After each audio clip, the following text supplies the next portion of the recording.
हाँ जी प्यारे बच्चों सत श्री अकाल। ਆਪਾਂ ਜਿਹੜਾ ਲੈਸਨ ਕੰਟੀਨਿਊ ਆਪਣਾ ਚੱਲ ਰਿਹਾ ਹੈ ਲੈਸਨ ਨੰਬਰ 4 ਹੈ ਨਾ ਕੀਤਾ ਸੀ what is the national income counting national income aggregate related concept ਕੀਤੇ ਸੀ ਆਪਾਂ 8 ਕੀਤੇ ਸੀ ਜਿਵੇਂ GDP GNP NNP at factor cost ਹੈ ਨਾ ਸਾਰੇ ਕੀਤੇ ਸੀ ਯਾਦ ਹੋਣਾ ਤੁਹਾਨੂੰ ਜਿਵੇਂ ਬਾਜ਼ਾਰ ਕੀਮਤ ਤੇ ਕੁੱਲ ਘਰੇਲੂ ਉਤਪਾਦ ਬਾਜ਼ਾਰ ਕੀਮਤ ਤੇ ਸਕਲ ਘਰੇਲੂ ਉਤਪਾਦ ਇਹ ਸਾਰੇ 8 ਦੇ 8 ਅਸੀਂ ਕਨਸੈਪਟ ਕੀਤੇ ਸੀ।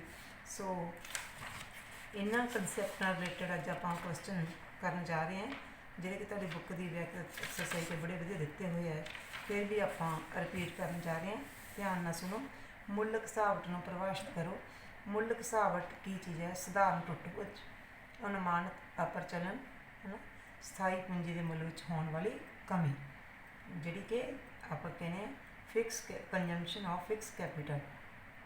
ਫੈਕਟਰੀ ਇਨਕਮ ਕੀ ਹੈ? ਫੈਕਟਰੀ ਇਨਕਮ ਉਹ ਇਨਕਮ ਜੋ ਉਤਪਾਦਨ ਦੇ ਸਾਧਨਾਂ ਦੇ ਕੀ ਹੈ?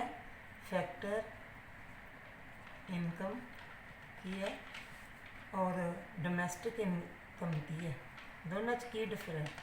ਜਿਹੜਾ ਫੈਕਟਰੀ ਇਨਕਮ ਹੈ ਉਹ ਕੀ ਹੈ? ਕੰਮ ਕਰਨ ਦੇ ਬਦਲੇ ਜਿਹੜੀ ਸਾਨੂੰ ਮਿਲਦੀ ਹੈ ਜਿਵੇਂ ਕਿ ਲੈਂਡ ਨੂੰ ਰੈਂਟ ਹੈ ਨਾ ਕੈਪੀਟਲ ਨੂੰ ਇੰਟਰਸਟ ਲੇਬਰ ਨੂੰ ਵੇਜਸ ਐਂਟਰਪ੍ਰੇਨਿਓਰ ਨੂੰ ਪ੍ਰੋਫਿਟ।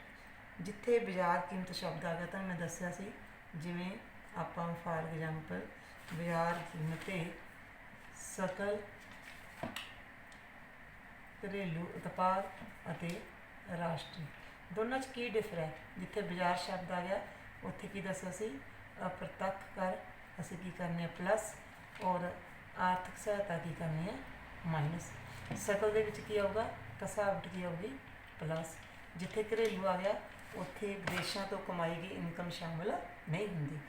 ਐਸੇ ਤਰ੍ਹਾਂ ਬਾਜ਼ਾਰ ਦੀ ਜਗ੍ਹਾ ਜਿੱਥੇ ਸਾਧਨ ਸ਼ਬਦ ਲੱਗ ਗਿਆ ਜਿੱਥੇ ਸਾਧਨ ਲਿਖਿਆ ਹੋਇਆ ਉੱਥੇ ਉਲਟ ਹੈ ਅਪ੍ਰਤੱਖ ਕਰ ਮਾਈਨਸ ਆਰਥਿਕ ਸਹਾਇਤਾ ਪਲੱਸ। ਜਿੱਥੇ ਸਕਲ ਹੈ ਉਸੇ ਤਰ੍ਹਾਂ ਹੀ ਕਸਾਵਟ ਕੀ ਹੋਊਗੀ? ਪਲੱਸ। ਜੇ ਘਰੇਲੂ ਦੀ ਜਗ੍ਹਾ ਰਾਸ਼ਟਰੀ ਆ ਗਿਆ ਤਾਂ ਵਿਦੇਸ਼ਾਂ ਤੋਂ ਕਮਾਈ ਗਈ ਇਨਕਮ ਕੀ ਕਰਾਂਗੇ ਅਸੀਂ? ਪਲੱਸ ਕਰਾਂਗੇ। ਸੋ ਇਹਨਾਂ ਚੀਜ਼ਾਂ ਦਾ 8 ਕਨਸੈਪਟ ਤੁਹਾਨੂੰ ਕਲੀਅਰ ਹੋਣਾ ਬਹੁਤ ਜ਼ਰੂਰੀ ਹੈ। ਘਰੇਲੂ ਸੀਮਾ ਹੈ ਕੀ? ਤੁਹਾਨੂੰ ਪੁੱਛ ਸਕਦੇ ਆ ਵੈਸੇ ਸਾਡੀ ਘਰੇਲੂ ਸੀਮਾ ਕਹਿੰਦੇ ਕਿਉਂ ਹੈ? ਕਿਸੇ ਦੇਸ਼ ਦੀ ਘਰੇਲੂ ਸੀਮਾ ਦੀ ਧਾਰਨਾ ਰਾਜਨੀਤਿਕ ਸੀਮਾ ਤੋਂ ਵੱਧ ਵਿਸਤ੍ਰਿਤ ਹੈ। ਇਸ ਦੇ ਅੰਤਰਗਤ ਰਾਜਨੀਤਿਕ ਸੀਮਾ ਦੇ ਇਲਾਵਾ ਦੇਸ਼ ਦੀ ਜਲ ਸੀਮਾ ਅਤੇ ਦੇਸ਼ ਦੇ ਨਿਵਾਸੀਆਂ ਦੁਆਰਾ ਵੱਖ-ਵੱਖ ਦੇਸ਼ਾਂ ਦੇ ਵਿੱਚ ਚਲਾਏ ਜਾਣ ਵਾਲੇ ਜਿਵੇਂ ਸਮੁੰਦਰੀ ਜਹਾਜ਼ ਹੈ ਦੂਤਾਵਾਸ ਹੈ ਇਹ ਸਾਰੇ ਕੀ ਹੁੰਦੇ ਸ਼ਾਮਿਲ ਹੁੰਦੇ ਆ ਕਿਉਂਕਿ ਜਿਹੜੇ ਬਾਹਰਲੇ ਦੇਸ਼ਾਂ ਦੇ ਲੋਕ ਹੈ ਆਪਣੇ ਇੱਥੇ ਆ ਕੇ ਕੰਮ ਕਰਦੇ ਆ ਉਹਨਾਂ ਦੀ ਇਨਕਮ ਵੀ ਆਪਣੀ ਇੰਡੀਆ ਦੀ ਇਨਕਮ ਦਾ ਹੀ ਹਿੱਸਾ ਹੁੰਦਾ। ਸੋ ਪਿਆਰੇ ਬੱਚਿਓ ਜਿਵੇਂ ਆਪਾਂ ਨੂੰ ਕੋਈ ਪੁੱਛ ਸਕਦਾ ਹੈ ਤੁਹਾਨੂੰ ਕੁਐਸਚਨ ਆ ਸਕਦਾ ਹੈ ਨਾ ਪੇਪਰ ਦੇ ਵਿੱਚ ਵੀ ਅਪ੍ਰਤੱਖ ਆਰਥਿਕ ਸਹਾਇਤਾ ਨਾਲ ਕਿਵੇਂ ਸੰਬੰਧਿਤ ਹੈ? ਇੰਡਾਇਰੈਕਟ ਟੈਕਸ ਤੇ ਸਬਸਿਡੀ ਇਹਦੇ ਨਾਲ ਕੀ ਸੰਬੰਧ ਹੈ? ਜਿਹੜਾ ਇੰਡਾਇਰੈਕਟ ਟੈਕਸ ਹੈ ਅਪ੍ਰਤੱਖ ਕਰ ਹੈ ਅਤੇ ਆਰਥਿਕ ਸਹਾਇਤਾ ਇੱਕ ਦੂਜੇ ਦੇ ਉਲਟ ਹੈ। ਅਪ੍ਰਤੱਖ ਕਰ ਕੀ ਹੈ? ਇੰਡਾਇਰੈਕਟ ਟੈਕਸ ਕੀ ਹੈ? ਸੇਲ ਟੈਕਸ ਹੈ ਪ੍ਰੋਡਕਸ਼ਨ ਟੈਕਸ ਹੈ ਨਾ ਇਹ ਸਾਰੇ ਕੀ ਹੈ? Indirect tax. ਇਹਦੇ ਨਾਲ ਬਾਜ਼ਾਰ ਕੀਮਤ ਵਿੱਚ ਵਾਧਾ ਹੁੰਦਾ ਸਾਡੀ ਪ੍ਰਾਈਸ ਵੱਧ ਜਾਂਦੀ ਹੈ। ਆਰਥਿਕ ਸਹਾਇਤਾ ਦੇ ਕਾਰਨ ਇਸ ਵਿੱਚ ਕਮੀ ਹੁੰਦੀ ਹੈ ਕਿਉਂਕਿ ਸਬਸਿਡੀ ਮਿਲਦੀ ਹੈ ਸਰਕਾਰ ਦੁਆਰਾ ਉਤਪਾਦਕਾਂ ਦੀ ਹਾਨੀ ਪੂਰਤੀ ਲਈ ਦਿੱਤੀ ਜਾਂਦੀ। ਹਾਨੀ ਪੂਰਤੀ ਮੀਨ ਜੋ ਵਸਤੂਆਂ 'ਤੇ ਸੇਵਾਵਾਂ ਪੈਦਾ ਕਰਨ ਵਾਲਾ ਪ੍ਰੋਡਿਊਸਰ ਹੈ ਉਤਪਾਦਕ ਹੈ ਉਹਨੂੰ ਜੇ ਕੋਈ ਲੋਸ ਹੁੰਦਾ ਹੈ ਤਾਂ ਉਹਨੂੰ ਕੀ ਦਿੱਤੀ ਜਾਂਦੀ ਹੈ? ਸਬਸਿਡੀ ਦਿੱਤੀ ਜਾਂਦੀ ਹੈ। ਉਤਪਾਦਨ ਲਾਗਤ ਤੋਂ ਘੱਟ ਕੀਮਤ 'ਤੇ ਵੇਚਦੇ ਆ ਫਿਰ ਆਪਣੀ ਵਸਤੂ ਨੂੰ ਕੀ ਕਰਦੇ ਜਦੋਂ ਘਾਟੇ 'ਚ ਜਾ ਰਹੇ ਹੁੰਦੇ ਆ ਜਿੰਨੀ ਲਾਗਤ ਕੀ ਹੁੰਦਾ? ਖਰਚਾ ਵਸਤੂ ਨੂੰ ਬਣਾਉਣ ਵਾਲਾ ਖਰਚਾ ਉਹਨੂੰ ਕੀ ਕਹਿੰਦੇ? ਲਾਗਤ। ਆਪਾਂ ਨੇ ਇੰਨੀ ਲਾਗਤ ਆਈ ਤਾਂ ਇਹਦਾ ਮਤਲਬ ਕੀ ਹੈ? ਵਸਤੂ ਨੂੰ ਤਿਆਰ ਕਰਨ ਲੱਗੇ ਕਿੰਨਾ ਖਰਚਾ ਹੋਇਆ।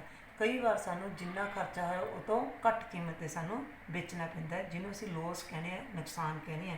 ਬਾਜ਼ਾਰ ਕੀਮਤ ਵਿੱਚੋਂ ਅਪ੍ਰਤੱਖ ਕਰ ਨੂੰ ਘਟਾਇਆ ਜਾਂਦਾ ਆਰਥਿਕ ਸਹਾਇਤਾ ਨੂੰ ਜੋੜਿਆ ਜਾਂਦਾ। ਰਾਸ਼ਟਰੀ ਆਮਦਨ ਤੋਂ ਘਰੇਲੂ ਸਾਧਨ ਆਮਦਨ ਕਿਸ ਸਮੇਂ ਵੱਧ ਹੋਵੇਗੀ? ਧਿਆਨ ਨਾਲ ਸੁਣੋ। ਨੈਸ਼ਨਲ ਇਨਕਮ ਤੋਂ ਘਰੇਲੂ ਸਾਧਨ ਆਮਦਨ ਕਦੋਂ ਵੱਧ ਹੋਊਗੀ? ਜਦੋਂ ਘਰੇਲੂ ਸਾਧਨ ਆਮਦਨ ਅਰਜਿਤ ਕਹਿੰਦਾ ਕੰਮ ਕਰਕੇ ਪ੍ਰਾਪਤ ਹੋਣਾ। ਅਰਜਿਤ ਸ਼ਬਦ ਹੈ ਨਾ ਤੁਹਾਡੀ ਬੁੱਕ ਦੇ ਵਿੱਚ ਤਾਂ ਇਹਨੂੰ ਕੀ ਕਹਾਂਗੇ? ਕੰਮ ਕਰਕੇ ਪ੍ਰਾਪਤ ਕੀਤੀ ਗਈ। ਅਰਨਡ ਇੰਗਲਿਸ਼ ਕੀ ਕਹਾਂਗੇ? ਅਰਨਡ ਜਿਹੜੀ ਕੰਮ ਕਰਕੇ ਪ੍ਰਾਪਤ ਹੁੰਦੀ। ਅਰਨਡ ਦੀ ਸਪੈਲਿੰਗ ਕੀ ਹੈ?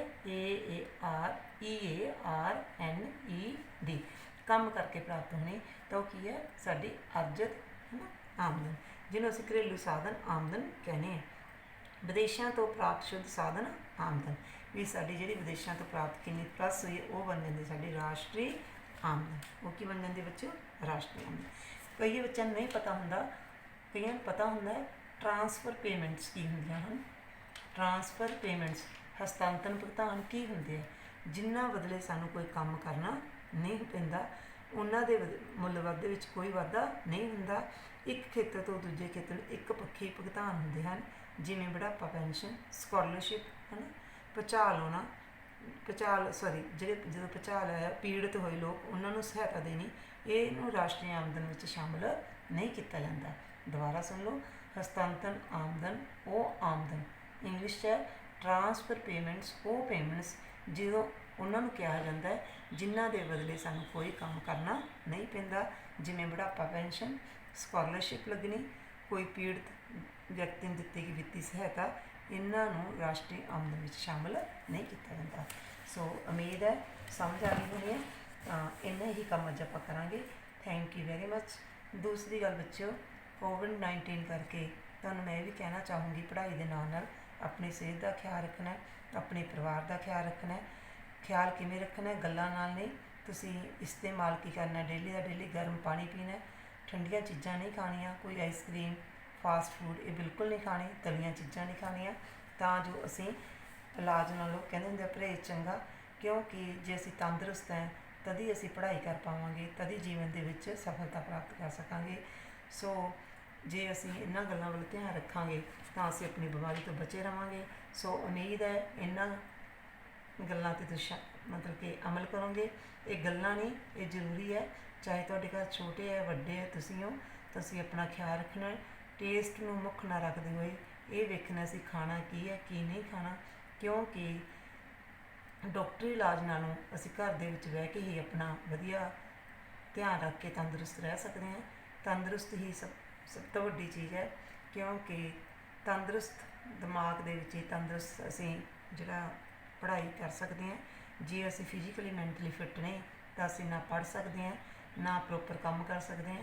ਸੋ ਅਸੀਂ ਤੰਦਰੁਸਤ ਹੋ ਕੇ ਹੀ ਰਹਿ ਕੇ ਹੀ ਅਸੀਂ ਆਪਣਾ ਕੰਮ ਵਧੀਆ ਕਰ ਸਕਦੇ ਹਾਂ। ਸੋ ਇੰਨਾ ਕਹਿੰਦੇ ਹੋਏ ਥੈਂਕ ਯੂ ਵੈਰੀ ਮੱਚ।